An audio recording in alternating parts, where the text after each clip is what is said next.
J'ai conscience d'être un sujet, et un sujet face à un monde, à une réalité extérieure existante.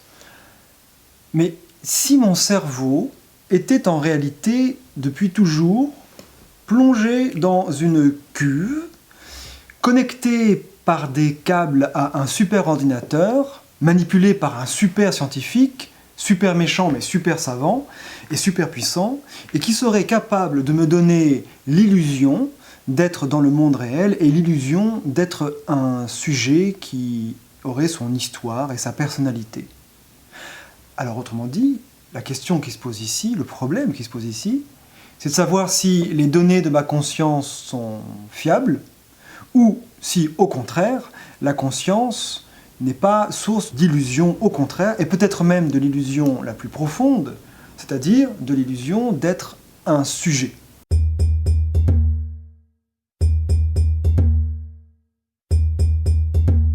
Alors, vous savez qu'à cette question-là, René Descartes, au XVIIe siècle, a répondu catégoriquement non. Pour lui, la conscience est source de certitude, elle est le fondement, ce qui légitime, ce qui garantit la certitude. Alors, vous connaissez sans doute aussi la démarche de Descartes, démarche que l'on appelle le doute méthodique.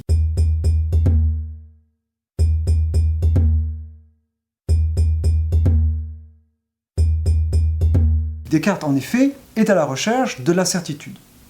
Et il décide, pour trouver la certitude, la connaissance certaine, il décide de douter radicalement de tout. Autrement dit, dès qu'une pensée se présente à son esprit pour laquelle il pourrait avoir le moindre petit doute, pour lui, il décide de la considérer comme totalement fausse.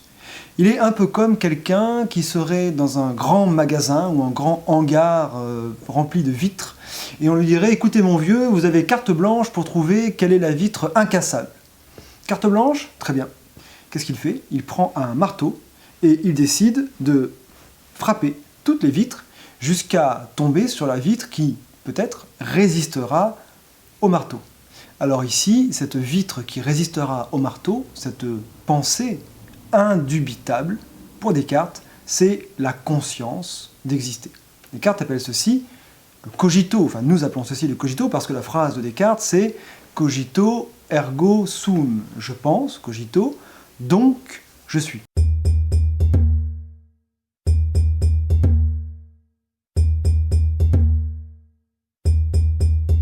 Et pour Descartes, cette pensée est absolument indubitable, je ne peux pas ne pas être moi qui pense.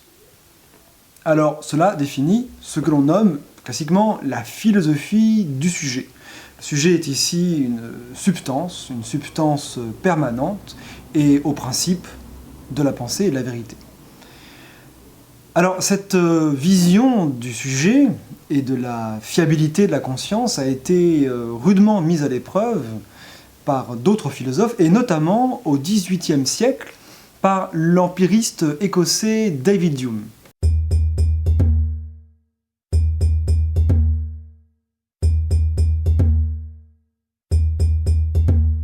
David Hume simplement fait remarquer que si l'on pénètre en soi-même par introspection, eh bien on ne fait pas l'expérience d'un moi stable. Au contraire, si l'on pénètre en soi-même, de quoi fait-on l'expérience? Eh bien d'un flux constant, incessant, d'impressions multiples et discontinues.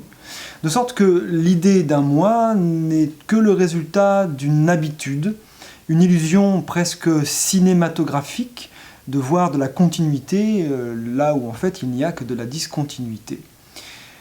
Et donc pour Hume, le moi n'est qu'une fiction. Alors cette critique du moi sera poursuivie dans l'histoire de la philosophie par d'autres philosophes, mais enfin la voie ici était ouverte.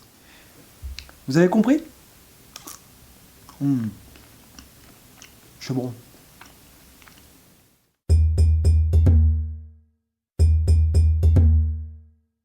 La conscience intime d'exister comme un moi simple et identique, cette évidence que René Descartes appelle le cogito, cela ne correspond à rien dans notre expérience. Moi, l'empiriste David Hume, quand je pénètre au plus profond de moi-même, je ne trouve qu'un flux discontinu et ininterrompu de perception. Le fameux moi substantiel, identique et simple, n'est en fait que le fruit de notre imagination.